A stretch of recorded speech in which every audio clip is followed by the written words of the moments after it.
Welcome to Empowering the Next Generation podcast. I am Helen Veru. This podcast is dedicated to help anyone connected to preteens and teens to give them tools, empower and inspire teachers, high school senior leaders, and parents to build the future leaders of tomorrow. We discuss about controversial and relevant topics related to the world of education, the main problems you are facing, and solutions to help you navigate your journey. We want to make a positive change in education by bringing on experts that will give you a different perspective on how you can solve the hardship you are facing today.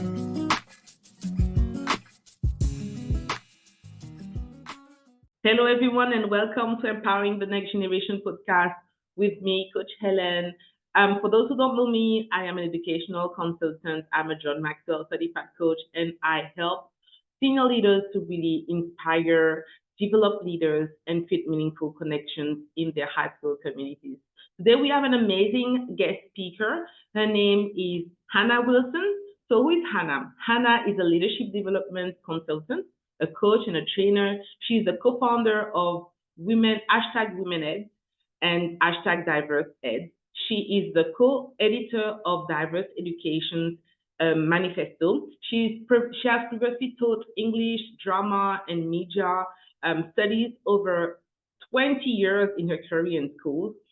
She has held multiple leadership roles, including head of department, head of year, assistant, deputy executive head teacher, and trust-wide in teaching schools in different roles worldwide as well. And if you want to know more about Hannah, I will put in the bio where you can actually link up with her, because she has a program called The Real Program, where she has a team called Resilient, Empowered, Authentic Leaders, and she empowers school senior leaders as well. So if you need to connect with Hannah, you can click on the link. I will put it in the bio. So welcome, Hannah. Welcome with us. You're going to talk about developing the topics of inclusion and diversity among students today. So come on board. It's great to be here, Helen. Thank you for having me. Thank you so much for taking the time. I know you're a busy lady. You've done so much work over the years, and now you're here with us, sharing your expertise, sharing who you are. So just share with us, how did you really start the #Empowered Ed? How did you start your journey into diversity and inclusion? I get asked this question quite a lot, like how does a white straight woman end up in this space? It started for me at GCSE level when I was studying English literature. So I absolutely love English. That's my subject as a teacher. And I got a bit critical of who I was being taught. I remember saying to my English teacher, why do you only study like dead white men? And I then went on to do my A-levels and had a really progressive, quite a radical English teacher at A-level. And through her, I applied to study post-colonial literature. So my English degree was studying global majority voices, the global South, looking at the experience of people of colour around the world and how their stories get captured, and looking at the tensions of translation as well. So I spent 3 years in that space, and I think that really then shaped who I became as a teacher. That it made me conscious, I guess, about representation and about voice and about agency and who gets to decide who's on the curriculum and who gets to decide who we talk about and who we teach about. So fast forward, I spent most of my career working in South London, where I was teaching global majority pupils. Like, we had lots of Black and brown students in our schools. I wasn't seeing teachers who looked like my students, or leaders who looked like my students, or governors who looked like my students. And I began to just ask questions really about that gap. The other gap I was conscious of, and I was just mentioning this to you before we started recording, is like being a woman leader, a female leader in education. In the UK, we're a female-heavy profession, but we don't see that always represented at a leadership level. And I found myself in multiple SLTs, senior leadership teams, where I was the only woman. So that led to me co-founding WomenEd, a gender equality grassroots global movement around female leadership experience. Off the back of that, other grassroots groups launched, such as BAMEd, Equity and Disability Ed. And by the time this point came, I was ahead. I'd left London, and I recruited a really diverse staff who were really up for doing the work. But a conversation with my co-founder, Benny Carver, and I really brought to my attention my privilege that I can go to an event on a Saturday and take my whole self. I can take my womanhood, my whiteness, my straightness, my abilities. And she had to cut herself in four to go to 4 different events because there was one event talking about race and one event talking about women, another event talking about LGBTQI. That's why Diverse Ed started, to create a joined up conversation, to think about people as whole people. We talk about the whole child. I don't think we talk about the whole educator or the whole human being enough. I totally believe that as well. I think it's something that is so needed in the UK. I've seen now that it is a rise, that a lot of like teachers, a lot of senior leaders really want to feel included in communities. They want to see a representation of themselves. And I feel it's so needed right now because we need to see more people, especially teenagers who are part of the type community, to become leaders who will empower society in the future. So we need to actually see that they need to be inspired by people around them, people of color, people who look like them, so they can actually be the change they want to see as well. So really, how do we empower young people to find their voice and to have an agency as active citizens? I think it's a really good question. I think there's like looking at where in your curriculum in your respective school, is there space for the pupils, the learners, to find and use their voice? It's often switched into like a 20-minute activity in a tutor session or a PSHE lesson. Yes. And I think it's something that if we think about the kind of the life skills we want our learners to have when they leave school, I used to question like why are we banging them over the head with maths when they can't spell their own name or when they can't hold a knife and fork? Like, come on, let's think about life skills here and functional skills. But then there's also other skills, isn't there? Like around financial literacy, around global citizenship. Like, if we're going to empower young people to be fully fledged, flourishing adults in the future and Yes. citizens who can contribute to society, I feel like there's a whole gap of skills we don't Yeah. actually teach them. No one ever told me about politics and voting and like the power of my vote. And then you turn 18 and suddenly you're voting for people. So I think there's a space there for us to think about. Actually, a lot of the diversity, inclusion, belonging, and social justice work I see is very driven by the adults, and it might be in service of the students. But how can we flip that and actually make it about the students, where the students are the ones being empowered, they're being the leaders, they're being the agents of change, they're the ones driving the activism. So I think like activism is almost like a dirty word, isn't it? People are scared of it. People think it means like riots and people being out of control. For me, Mm. activism is knowing how to self-advocate and knowing how to find and use your voice and knowing how to influence others to bring about change. And I think we need to perhaps redefine what we mean by activism and what we mean and what we expect from an active citizen who actually has voice and agency. That's my take on it. Hannah, this is my topic. Like when you talk about like student empowerment and student activities, I think this is what is missing in school because I believe that nowadays teenagers are suffering from identity crisis. And it all starts with who they are. If they need to find their voice, they need to know who they are. But the problem is that we have different students, teenagers who come from families that where parents are not leaders. When you come from a family where your parent is a leader who doesn't understand the concept of leadership, when you actually reach home, a home where there is that lack, you cannot really find your voice because it's not something that you've been used to understand. And I believe this is why it is so important for me to really help senior leaders to realize that they have that power to own their students now. And because they are leaders, they already understand that they have to build a community where they develop leaders. Even like let's go even deeper with teachers. There is a lot of like teachers who are leaders, teachers who find their voice. Some many teachers we can see nowadays are not really happy where they are in their job. They are not happy with themselves because they have never been taught about that concept. And I feel like there is a big need right now in schools where we need to help students to really find themselves because they will become the future leaders of tomorrow. And we need to as well help parents become leaders because they are building the next generation as well. But there is a gap in there. And what you said is so paramount because if we don't do that now, in the future, what will happen to society? Yes, we'll have adults who are in leadership, but now what have they done for those students who will become leaders eventually? They will have to decide and make the right choices for themselves. Sometimes teenagers don't even know how to make better choices for themselves based on what they believed in the past, and what they experienced in their environment. So we can talk hours about it. This is my topic, but I just want to share with you, ask you another question. How do we help young people to be upstanders and not bystanders? What do you think? That one comes up. That one comes up quite a lot, and I've just been running training this afternoon, and like it's how we empower and train and equip the young people to do this, but also the adults simultaneously. And I don't think you can be an upstander or an ally if you don't appreciate the problems. So if I go back to your previous question, like this idea of like the society we want to live in or the society we want to co-create and coexist in, like social justice is about recognizing the social injustices. And I think that's where the work kind of starts. It's that we have to do that deep work and the hard work to recognize and to talk about and surface the social injustices that are impacting our communities or our part of society or wider society.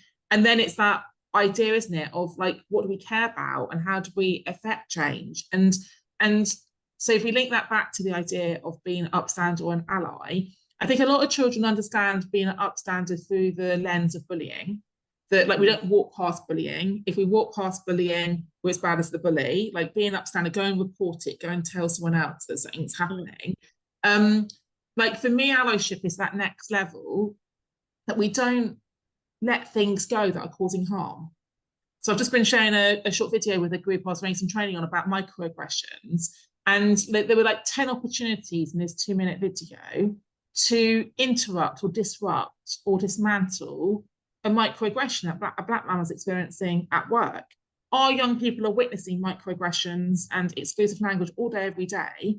So for me, the allyship piece, the advocacy piece is that we help them be able to bring awareness to the problem, but it's not like them being gobby and criticising the teacher for getting it wrong or saying it wrong. It's a partnership. And I think that power dynamic is what needs to perhaps be paid attention to, because the schools I'm seeing doing the most amazing work for DEIB are where the students are really empowered and they've got really clear remits and they're leaders and they've got activism groups and they've got clarity about how they're contributing to their school culture, where they're trained, like the sixth formers are training the year nines on how to be allies and how to be upstanders. They're the ones doing the assemblies. I feel like there's a kind of a passing of the baton that needs to happen down the kind of the different ages of the school. That's what I'd like to see happening. Yeah, I think it's a lot of work, but we need to have more senior leaders or trust leaders who want to really to educate differently, who want to really break some pattern in the field of education, things that have been done for years. We need more, as you were saying, upstanders, high school senior leaders or trust leaders who want to do things differently. And as you said, empowering those young people to really take ownership of themselves. And I believe that there is a lack of making understand to students about their self-leadership. They are not really growing into understanding that they are the leaders of their life. They have to focus on themselves to grow themselves. They always love to blame other people, focus on, as you were saying, focusing on bullying or not helping people around them. But when we make them understand that they are the leaders of their life, they can actually start shifting and changing their mindset for the better. So and as well, trauma can cause people to do so much as well when there is a gap in their life as well. So how do we engage young people in changing policies to meet their needs? That's a really good question, because I think in a lot of schools, from my experience, I think I've worked in 6 schools over my 20 years, the pupils are the end user of policy, but they're often not consulted on the policy. And actually, if I think about where I've spent the most dead time in my career, it's probably like uniform policy, where I've been like the uniform police, on gate duty, picking up kids, sanctioning kids, consequences for poor uniform. when I actually now retrospectively reflect on that, like where were the students in being consulted on the uniform policy and understanding why we have a uniform policy and understanding why it's important? Because there could have been a really interesting conversation there. We might have got more buy-in. Is often the staff doing it, or the leaders doing it, the governor signing it off. It's given to the parents to then enforce, but actually there's a stakeholder group being missed out there. So I think the whole it's disconnect, isn't it? So I think like thinking about some of the policies, I have seen some great work in some schools around like pedagogy, where young people become very involved in pedagogy and curriculum design, and they're kind of co-creating, giving feedback loops there. So it does exist in pockets, but I don't think it's common practice. And I'm not sure whether that's just a British thing.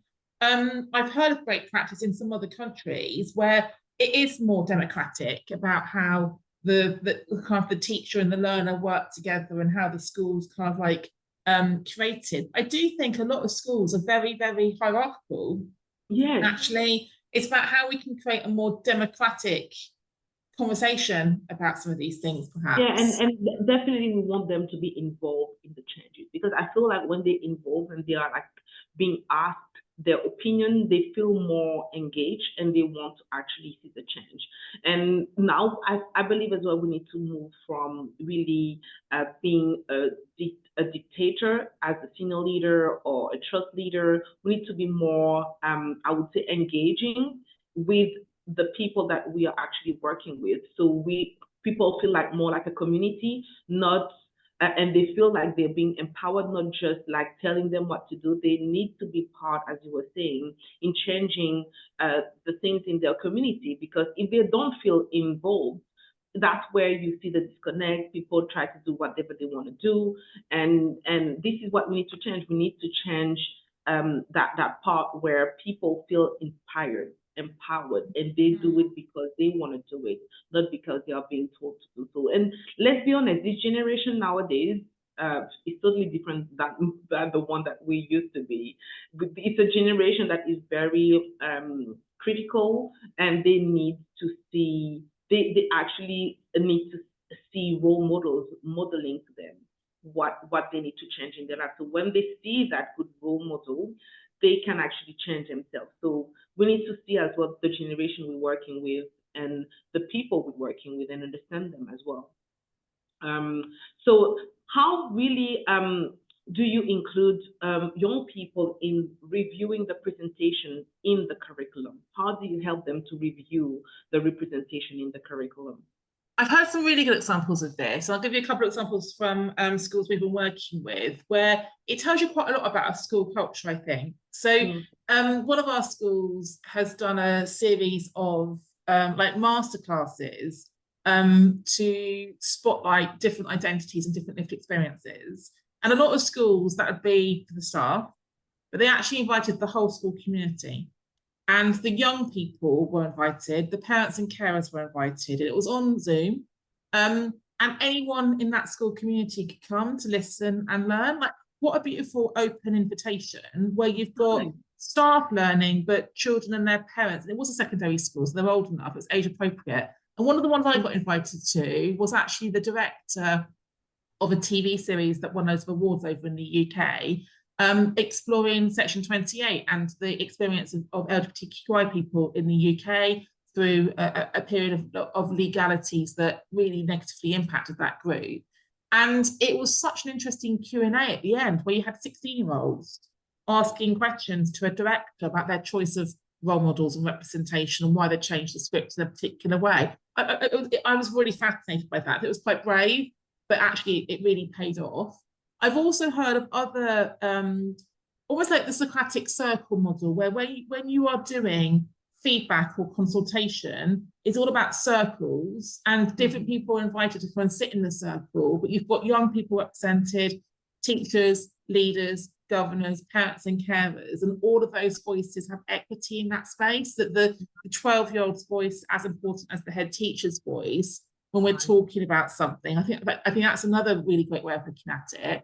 I was coaching a head of English over in Hong Kong a couple of days ago, and we were talking about how she knows what's going on in her curriculum and her classrooms And she was talking me through her feedback model and reflection model with the young people about who gets asked what regularly and how that information is triangulated with what the teacher's saying, what the parents say, and what the data says. So I think it needs to be really intentional, and we need to be really careful that we're inviting people in and creating multiple opportunities to hear those different voices. Because I often say in my training, like, schools are designed by extroverts for extroverts to flourish and thrive. And actually, what about the introverted people? What about the neurodivergent people? How do we make sure that there's a mechanism for listening to and hearing from and learning from different identities and different voices without always going to perhaps the majority or the dominant voices, which can often happen in these kind of situations? And this is so true what you're saying, because now it's really allow really student leaders to really voice out what they have to say, but how about those who are followers? And this is where we need to find the dynamic of helping the ones that are, as you were saying, introverted, who don't know how to speak out, who don't know how to really like share their opinions, express themselves. We need to really like bridge the gap between all of these, because this is what will really help. The community will help people to really stand out for themselves. We need more people to stand out for themselves and really, in a good way. Like, communication skills are very important. So express yourself wherever you are and be tolerant to other people where they are in their journey, in their way of thinking. This is something that has to be done. And it's great to see like head teachers and senior leaders who are actually doing that work with some students. We need to see more schools. We do see more. We see more consistency, because I think sometimes it's the luck of the draw, isn't it? Where you're going to school, or who you've got as a teacher, or what part of the school you're in. And I think that commitment, like you say, like as an English teacher, obviously fell off the kind of the curriculum for a long time. It's now back on there in the UK at least. But actually, where do young people finally use their voice and understand how to leverage their voice and amplify their voice for different audiences in different ways? Like, that's a skill in itself, isn't it? And I work with a lot of teachers and leaders who also want training on that, because the assumption that because you're a teacher and you become a leader, you're a great orator or public speaker, it's such a skills gap. I really do think it's a skills gap. Massive, massive, massive. And I love your work. I love what you do, because you're really making an impact in education nowadays. We need to see more people like that.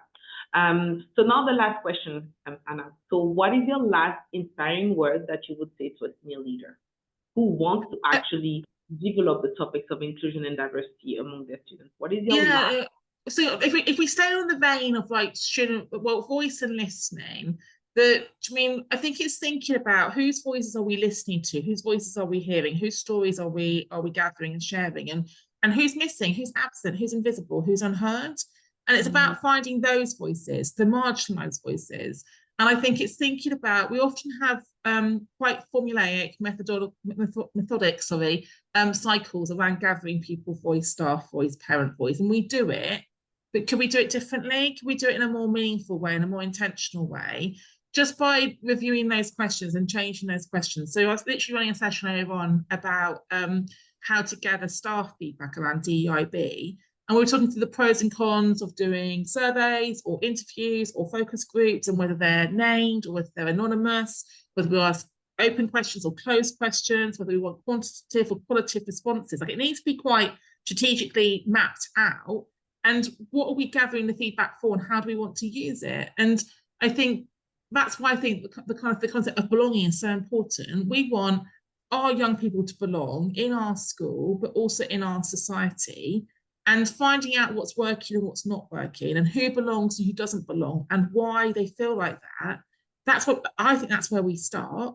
And I often give the challenge that just because I belong doesn't mean that you belong, that we're in the same space, but we have different identities and different lived experiences. And I think, oh, she doesn't belong, I better do X, Y, Z because that works for me. But I've not actually asked you what you need.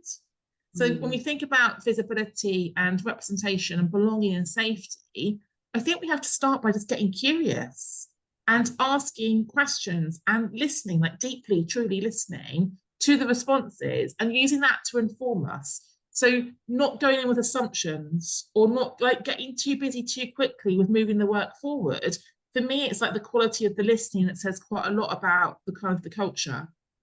I totally agree with you. We need to see more effective results and transformation. I think this is what is missing is transformation. People are just ticking boxes. We don't want to tick boxes anymore. We can do it, but we need to implement in the schools another way of, as you were saying, seeing change and making a difference of a culture of belonging, a culture where there is a meaningful connections among staff, among parents, among students, and this is what will actually give a map to students on how to actually interact with people in the future. Because let's realize that school is a microcosm of society.